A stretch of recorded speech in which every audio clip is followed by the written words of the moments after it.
इंदौर के परदेसीपुरा स्थित लंकेश्वर महादेव मंदिर एक ऐसा मंदिर है जहां भगवान की नहीं बल्कि रावण की पूजा की जाती है। यह मंदिर अपने आप में एक अद्वितीय मंदिर है जिसमें कई श्रद्धालु अपनी मनोकामना लेकर आते हैं और वह मनोकामना पूर्ण भी होती है। यह मंदिर काफी चर्चाओं का केंद्र है।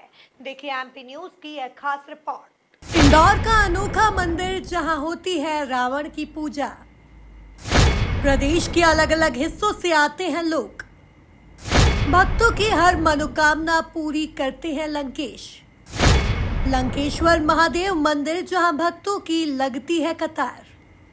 इंदौर का लंकेश्वर महादेव मंदिर एक ऐसा मंदिर है जहां रावण की पूजा की जाती है। इस मंदिर का निर्माण 2009 में महेश गौहर ने करवाया था, जो इस मंदिर के पुजारी भी हैं। यह मंदिर अपने आप में एक अनोखा मंदिर है जिसमें विजयादशमी के दिन रावण दहन की बजाय रावण को प्रसन्न करने के लिए यज्ञ होता है। दशहरे के दिन रावण के इस मंदिर में दूर दूर से भक्त दर्शन करने के लिए आते हैं। इतना ही नहीं, दशानन अपने भक्तों की मुरादें भी पूरी करते हैं।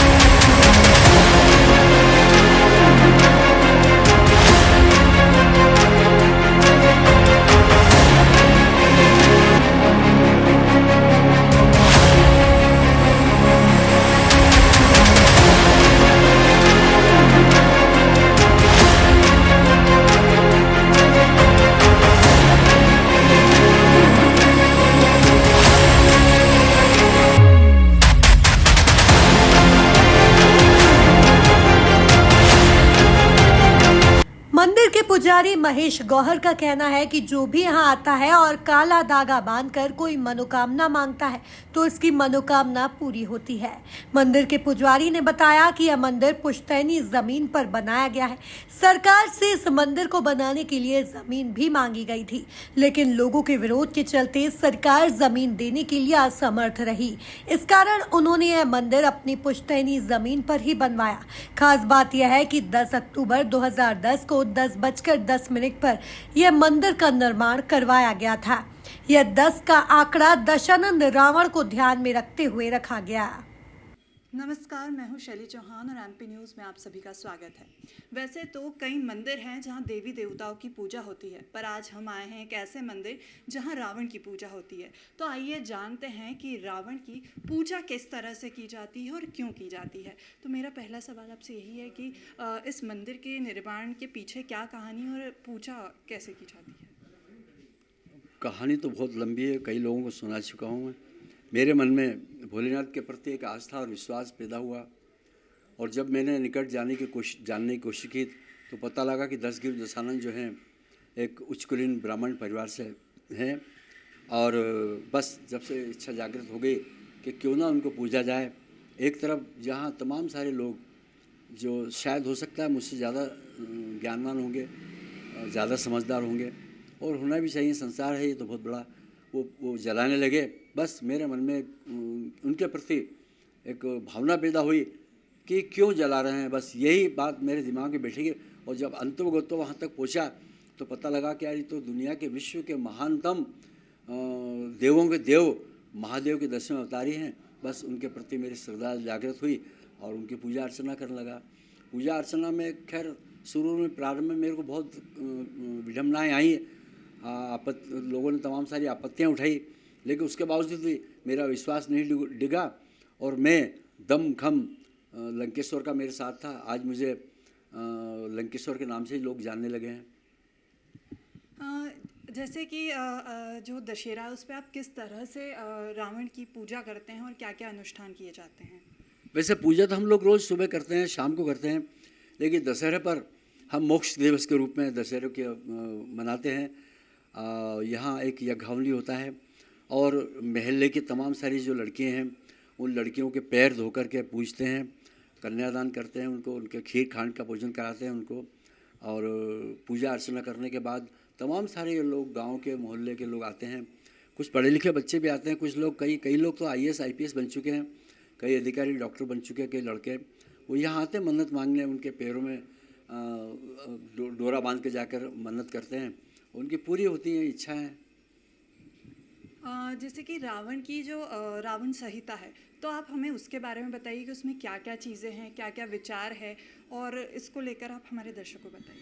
मैं आपके इस चैनल के माध्यम से ज़रूर कहना चाहूँगा कि रावण संहिता वैसे सबको नहीं पढ़ना चाहिए, और विशेष तौर से 40 साल की उम्र का जो लड़का है लड़की है उसको उसके पहले तो उसको नहीं पढ़ना चाहिए। उसका निज कारण ये कि रावण संहिता में कई मंत्र ऐसे लिखे हैं, जैसे मैंने आपको बताया कि अभी एक पिक्चर आई थी अनिल कपूर की, वो गायब हो जाता है,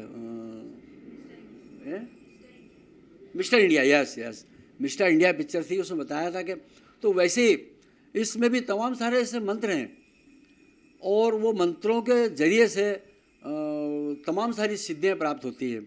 उन सिद्धियों को आदमी सिद्ध कर ले तो अपने आप को गायब कर लेता है।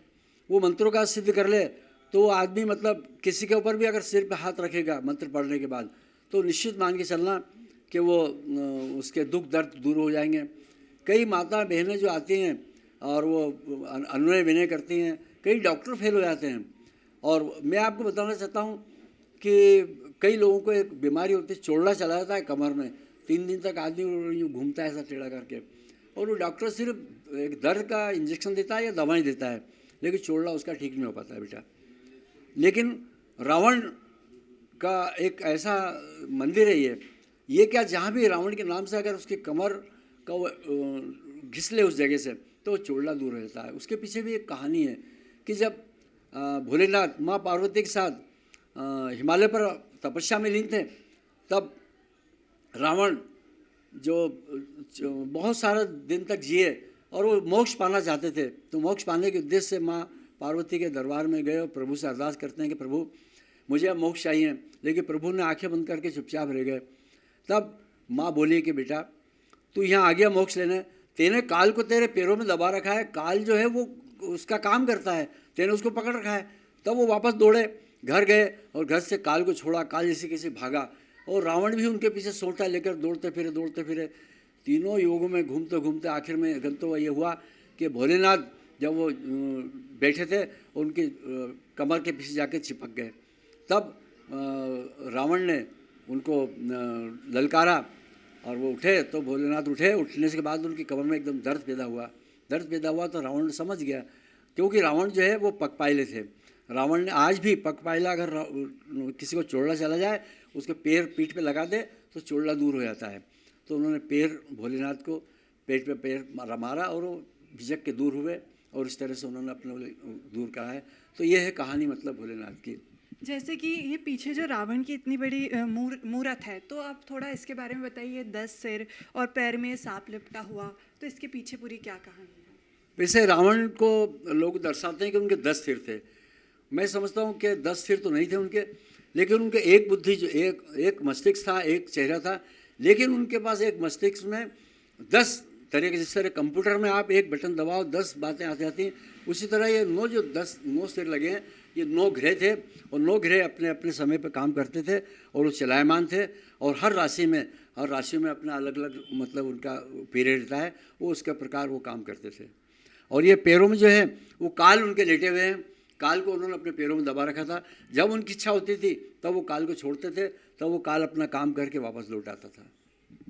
तो जैसे कि इन्होंने बताया कि रावण कितना महान था और उसने क्या क्या किया, और आज सब पूजते हैं, तो आइए हम जानते हैं कि आपकी रावण को लेकर आपके क्या विचार हैं। रावण जो थे बहुत ही महान पंडित थे और महादेव के 10वें अवतार थे।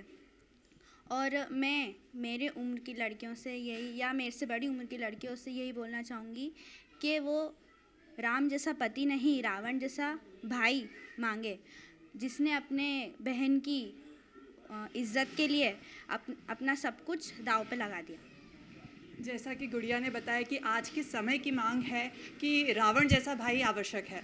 और अब आप आगे ऐसी ही दिलचस्प अपडेट्स के लिए जुड़े रहिए MP न्यूज़ के साथ। धन्यवाद। जहां हिंदू धर्म में एक तरफ रावण को खलनायक के रूप में देखा जाता है, वहीं दूसरी ओर इस अनोखे मंदिर के माध्यम से रावण को विद्वान ब्राह्मण के रूप में पूजा जाता है। इस मंदिर के पुजारी ने रावण संहिता के बारे में भी बताया, जो कि रावण द्वारा लिखा एक विशेष ग्रंथ है। यह ग्रंथ अपने आप में एक महत्वपूर्ण ग्रंथ है। इसके अलावा मंदिर में स्थापित रावण की प्रतिमा कई विशेष धातुओं से बनाई गई है। Bureau report, MP news, Indore.